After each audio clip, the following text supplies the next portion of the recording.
Alright, here's what we're going to learn.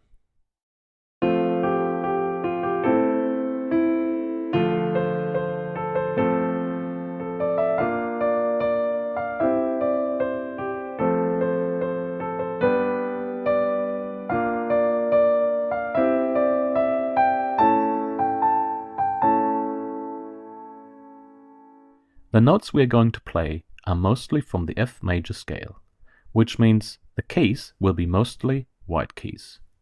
Here is the F major scale.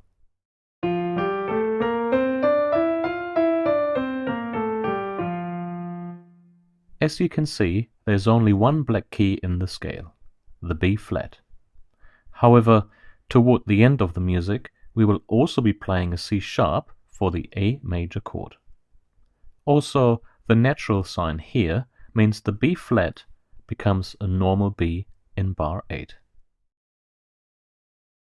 Now, let's have a look at the harmony first. In the bass clef are the chords which we're going to play with our left hand. Each chord consists of 3 notes, which are the root, the third, and fifth notes of the scale. Such chords are also called triads. If possible, play each triad using the same fingers. That is, play the bottom note with finger 5 or your pinky, the middle note with finger 3 or your middle finger, and the top note with finger 1, which is your thumb. Now, let's play each chord one at a time. We have F major, A minor, D minor, then back to F major, then to B flat major, C major, F major, G major, back to B flat major, C major, and finally A major, which we play twice. You have probably noticed that the chords all look very similar both on the sheet music and on the keyboard. That makes it easy to know what keys to play for each chord. For example, all 3 notes of the chord are white keys, with a white key in between. Basically, you just need to remember the note at the bottom of the chord, or the root note, and then move your hand along the keyboard without changing its shape or the position of your fingers. The only exception are the B flat major and A major chord, which have a black key. Let's listen to it again at a faster tempo.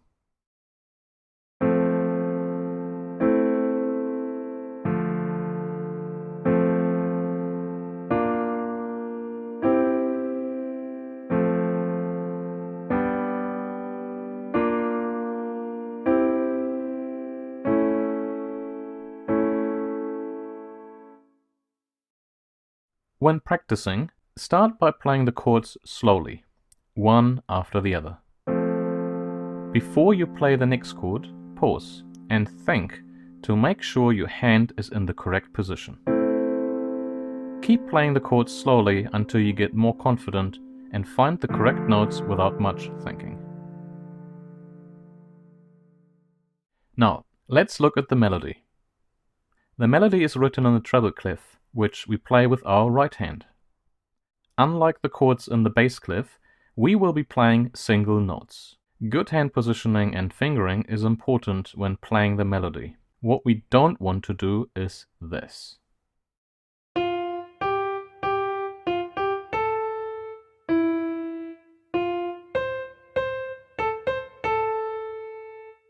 No, please don't do this.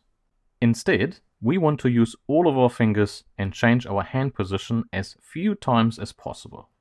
In doing so, it will be easier to play, easier to memorize, and also make the single notes sound more connected. We can also play much faster with good hand positioning and fingering.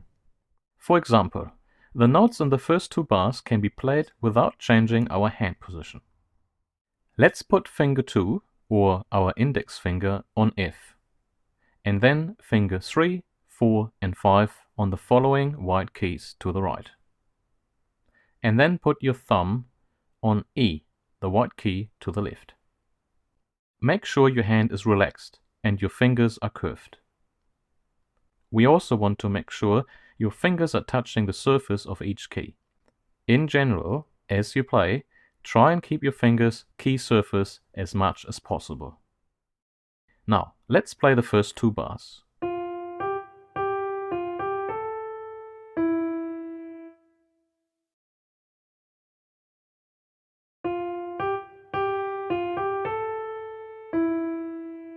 Now, for the next 6 notes, or until the rest in bar 4, we are going to change our hand position.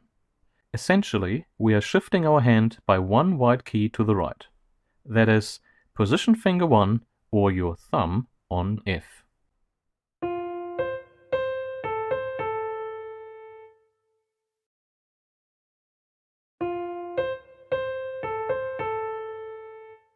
Now we are going to change our hand position again.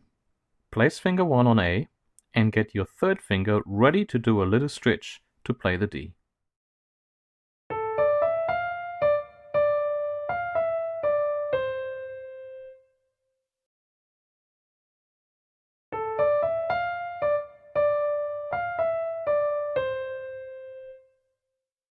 Now, for the last note in bar 6, we have to reach down to the G with finger 1, and then move our other fingers along.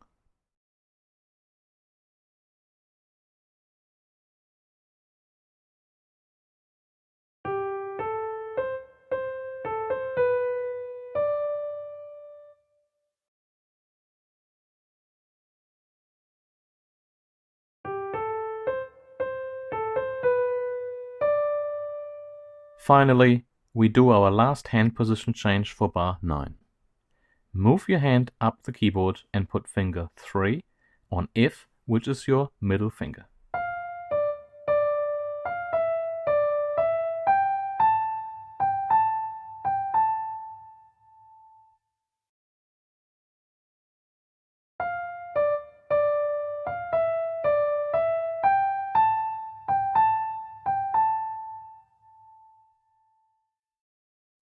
Let me play the melody again, slowly from start to finish.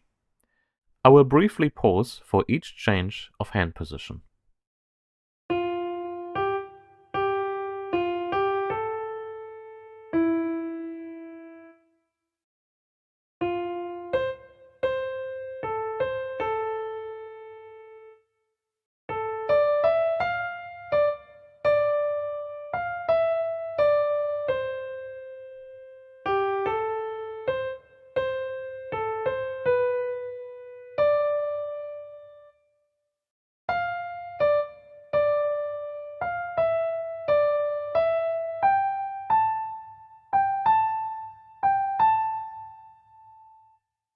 And again, this time without stopping.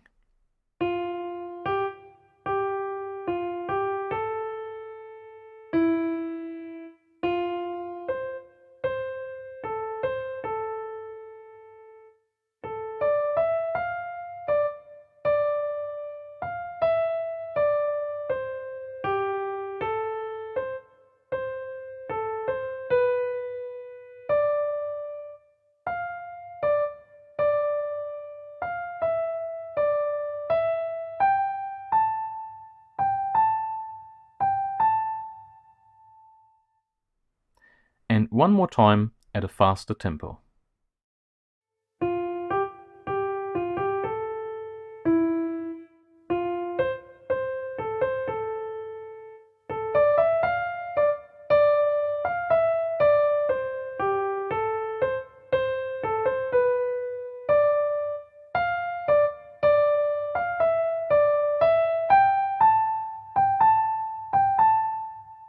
When practicing, make sure you start slowly until you can play from start to finish several times without making any or only very few mistakes.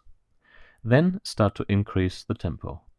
Also, repeat small sections, especially the parts which are a bit more challenging.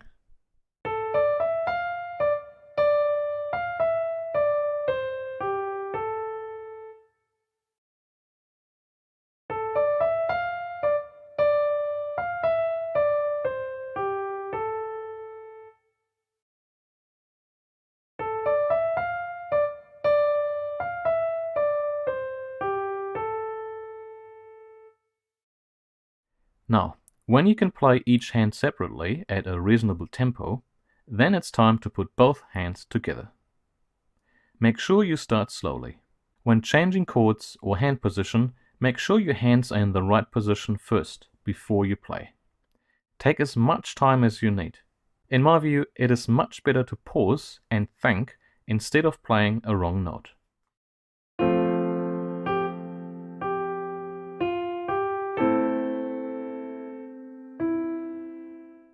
In the second bar, your hands are getting quite close, and you have to lift your left thumb off the key to play the E with your right hand.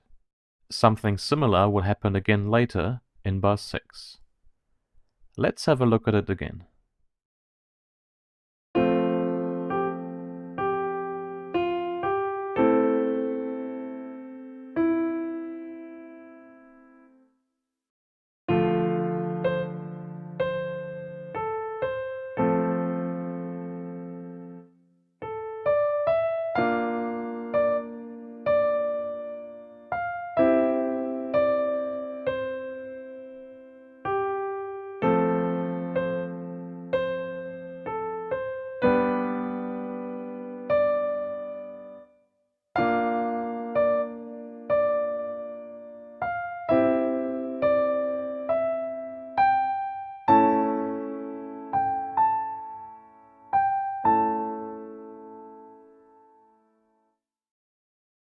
When practicing, make sure to repeat small sections. This will really help to get your hand movements into your muscle memory. Start to increase the tempo as you get better. Now, if you like, you can add the sustain pedal. The sustain pedal is the one on the right of the 3 pedals. Without the sustain pedal, the notes will sound more detached. Let's listen to it without the sustain pedal.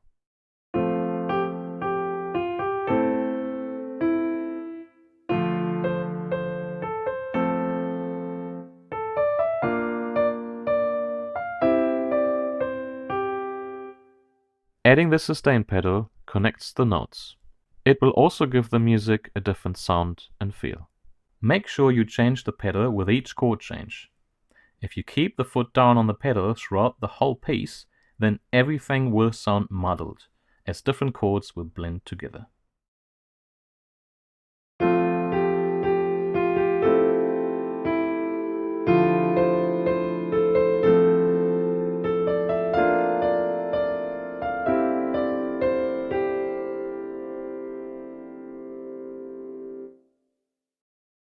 Doesn't sound quite right, does it? Learning a new piece on the piano takes time and dedication. So don't expect to be able to play this piece well after just a few minutes. Be patient and start slowly. Consistent practice and patience really make a big difference.